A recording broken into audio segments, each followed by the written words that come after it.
Season 3 of Nobody Wants This comes out in the fall. The fall's a long time away. So I just rewatched Season 2 as a way to get my Joanne and Noah fix. And what I want to talk about in this video is that season shows in a very visceral, fun, sexy way just how hard it is to change who we are for the person we love. As many of you may know, the show was created by Erin Foster, and it's based on her experience, her own love story with music executive Simon Tikhman. He was not a rabbi, but he is Jewish, and Joanne is based on her, and she was somebody who also had a podcast with her sister and was more of a free-spirited, not wanting to commit kind of person. And she meets this man who is very much like Noah, a much more stable person who really does believe in commitment and is also very private like Noah. So the story, and that makes it very romantic, comes from her own experiences trying to figure out, do I want to convert for this man? Do I not? Do I also want to do the give and take of love, which often has to do with blending two personalities? And for him, he's like, you want to do what? You want to make a show about our lives? I'm a private man. I don't do this. You want this to be where? And it ended up being on Netflix, and 57 million people have watched it because it's an amazing love story. And of course we have Kristen Bell and Adam Brody playing Joanne and Noah. And you can feel just how much she draws from her own life, because the conflicts that they're having, which of course are revved up because we're looking at TV and we have to make it bigger, and Noah is a rabbi, feel very relatable to the rest of us, because anybody who is in a relationship and is trying to make that relationship last. I have been in my relationship for 27 years, in my marriage for 26, and you do have to change for the person you love. The question is, how much are you willing to change? How much are they willing to change in return? And how hard is it to change and then to sustain that change? And season 2 does a beautiful job looking at all those questions and making us laugh and swoon in the process.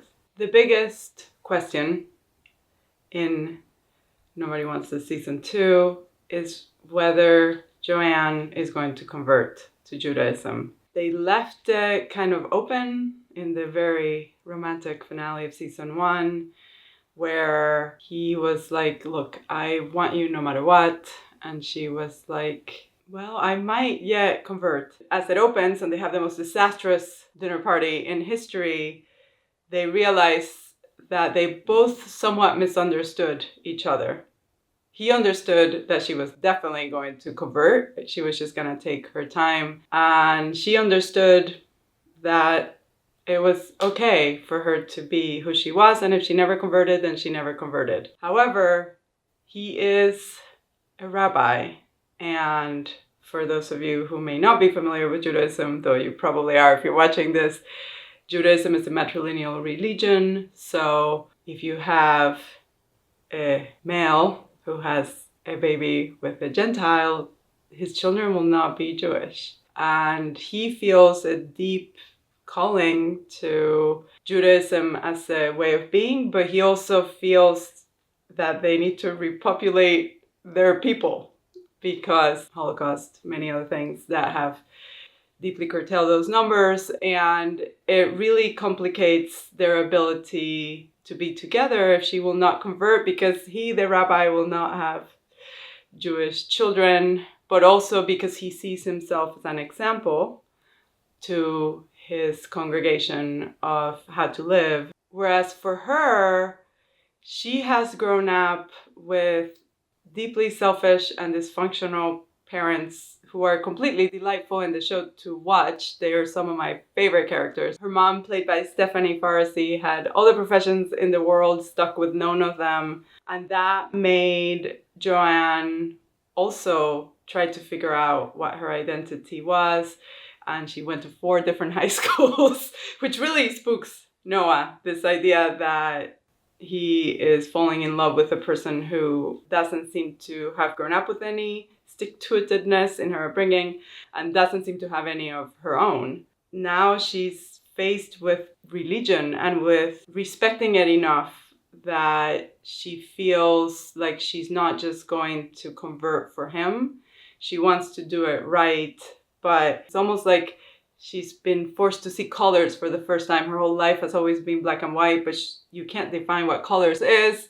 So she's trying to find colors and she can't, or maybe what a smell is. And it really sets her on a path of self-doubt and wondering when this big revelation is going to happen.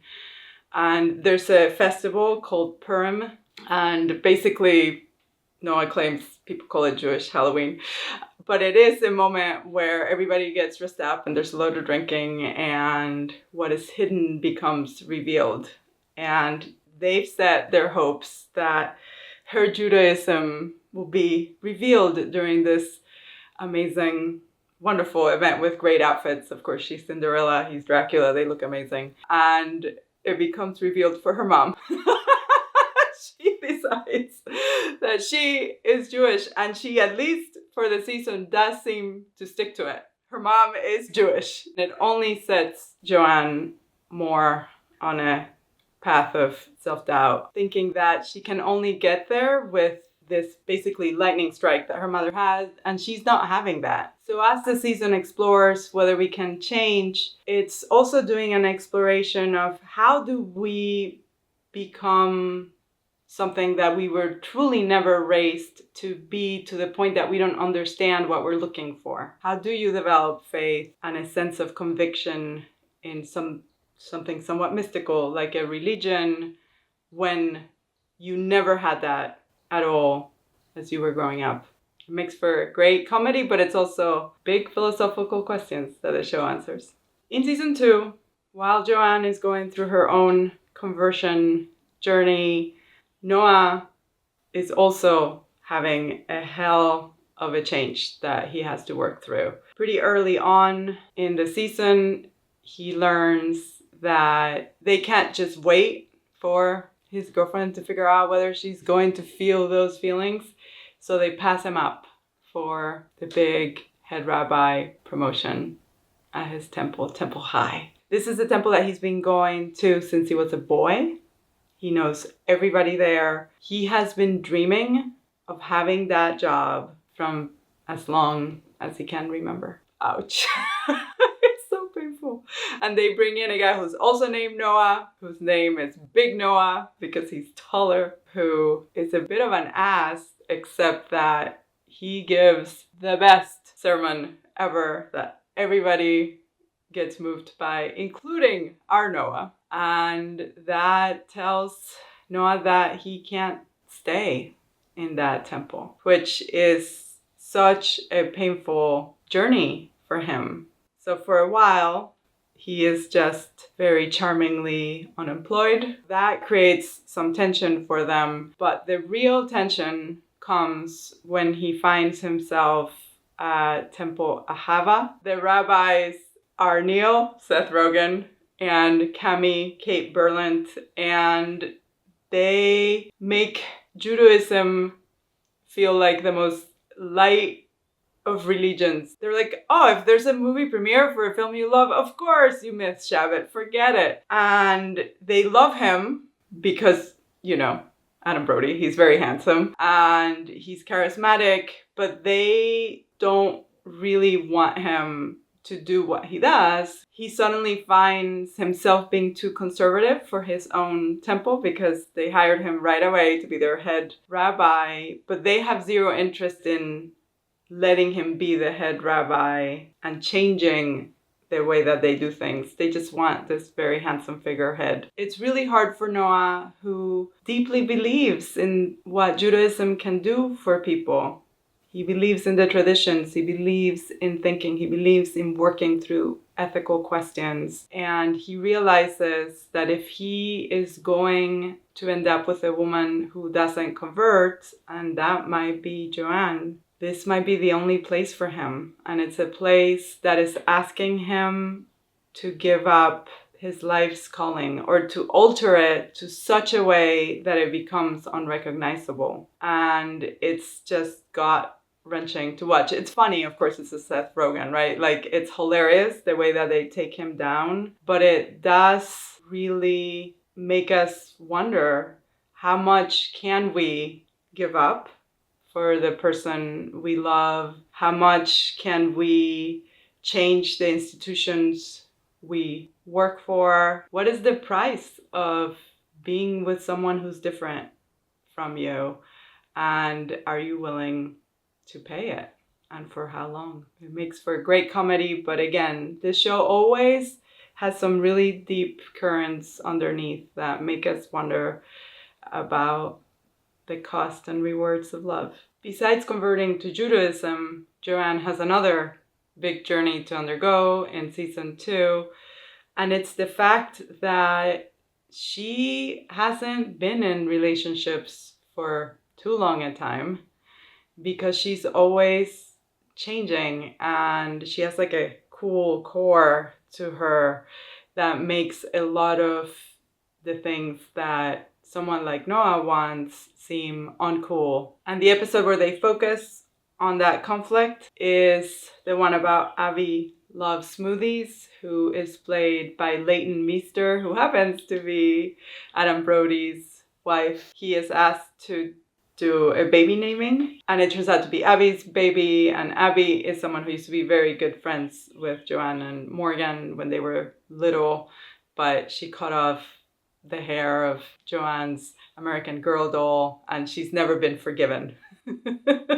She also won't admit it. She's also an influencer who spends her life showing everything about her beautiful house to everybody, and her babies, and her husband.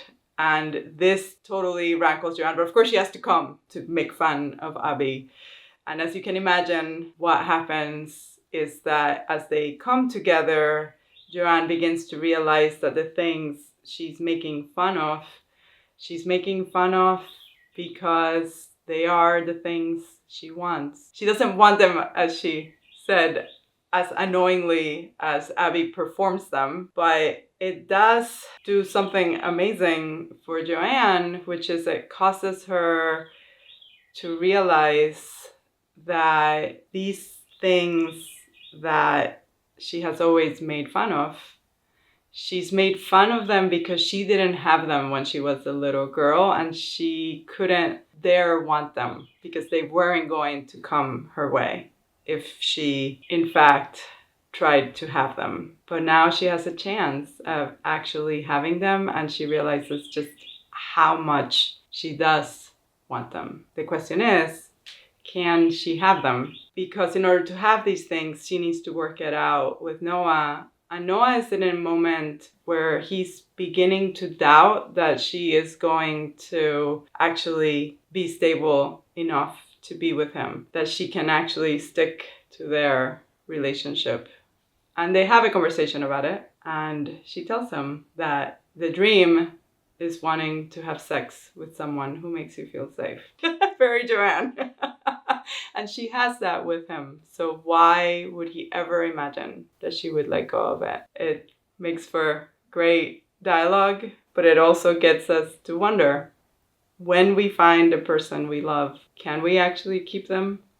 And what is the cost of doing so, particularly when they don't quite believe that we're willing to do what it takes to change? TV shows often have episodes that are linked to holidays. Modern Family had great Halloween episodes, for example. They were fabulous. They were their big episodes. And if you're gonna be a show about love, Valentine's Day is one of the holidays that you might give us a great episode about. And in this case, they look at a holiday that is known for giving us a very hackneyed, generic version of romance with the roses and the heart-shaped bonbon boxes, to question whether Noah actually understands how to be romantic outside of those notions. This man, who is a dream man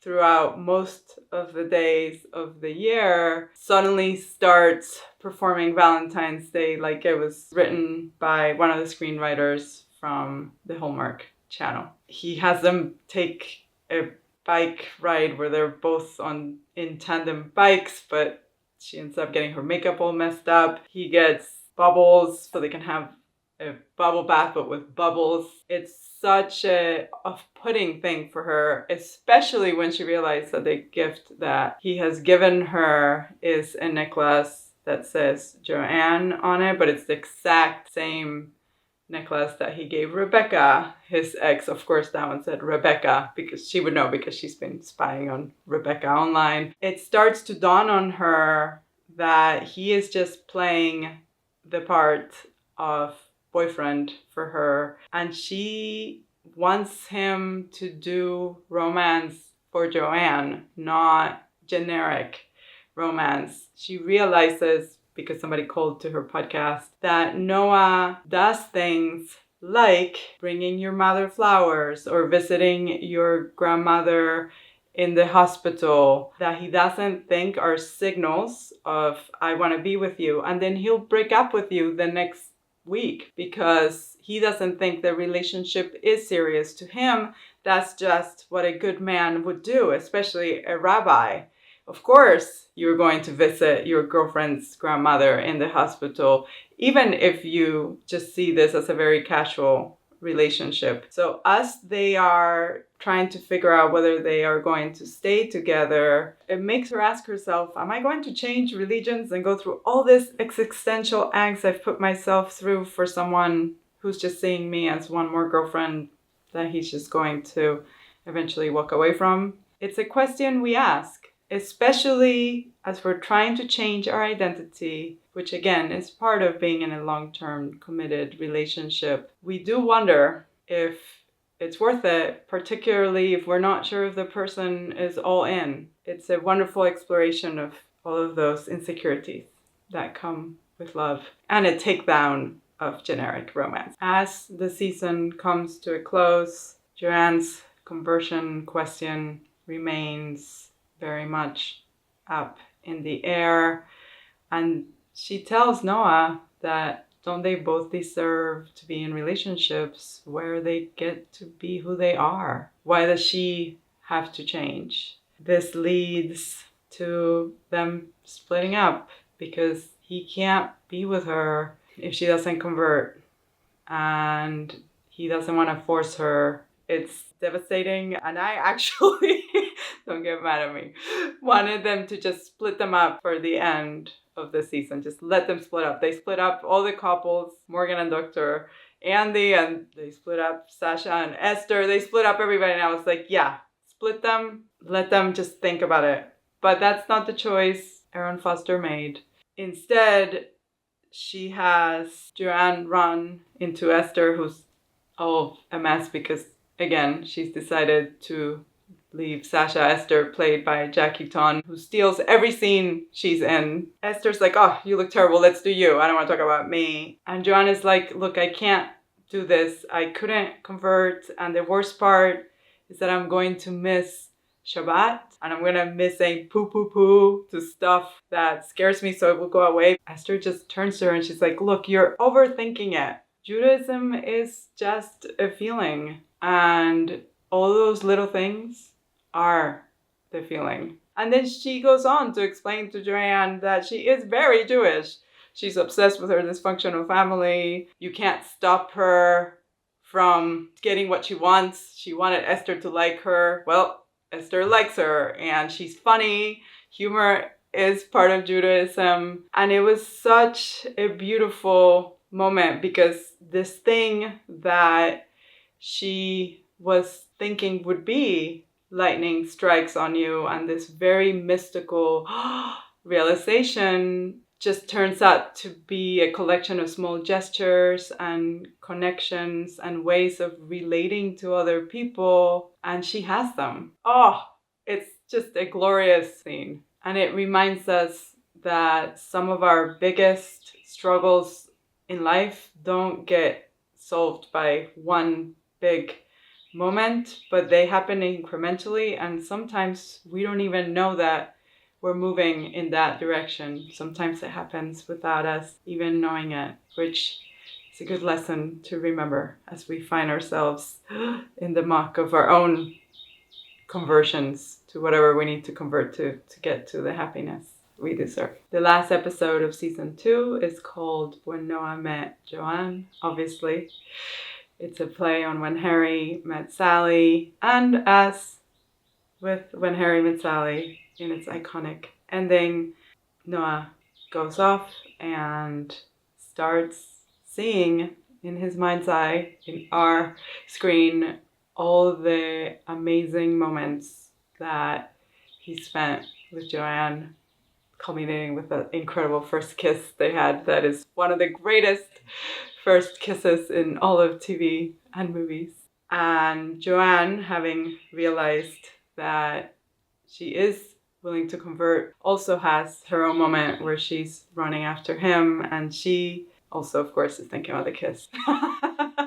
She also sees him, though, when she first showed up in her red outfit, and he's giving his sermon at the very, very beginning of season 1. And they come together in a very romantic space, and there's a little bit of magic. If you guys look at Kristen Bell's Instagram, there's a video she has where she shows you how they did this thing where he's all alone and we zoom into him a little more, and then when he turns around, she's there. It's a great bit of cinematic magic that included her running in not quite high heels, very fast.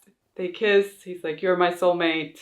I don't care if you convert. I don't care." And here's the thing. This is season 2 of what I hope will be many. I don't know how they're going to keep going. Love doesn't have to end at the wedding. As a matter of fact, there's all sorts of conflict and complications that are amazing to look at after you've been married. But we get a sense that these two people went through an amazing journey to be together. They did both figure out how to change for each other. And they also figured out that the other didn't need to change as much as they thought. But even if you find the love of your life and you are so lucky as to get to be together and to be as beautiful and charming and funny as these two characters are, it's still going to be an uphill battle, even in the best of situations. And luckily for this show, they really thrive with uphill battles, and they really sort of hit the sweet spot between the really funny and the really poignant and the really resonant, as they get us to think about the much deeper themes of love and how complicated it is to make it work. If you want to hear a great example of this, Simon Tikhman, Erin Foster's husband, who was so freaked out by the show at the beginning, ended up doing the music for season 2. And it's great music. So as you put it on your playlist, think about the original love story that made this show that we're all so passionate about happen, being part of what you're enjoying. Thank you for watching this video about season 2 of Nobody Wants This. I have another one on season 1. Please make sure to check it out. It's pinned in the comments and in the description. And I can't wait to see what they do with season 3. Our main couple seems to be in pretty good shape, though we'll see. Realizing that you're converted and then converting is a whole different thing. Morgan, Sasha, and Esther are all in disarray, so we'll have to find out what happens to them. What do you think about changing for the person you love and how they represented it here?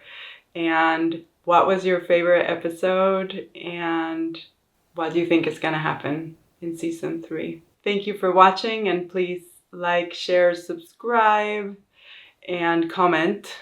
And as always, stay big-hearted.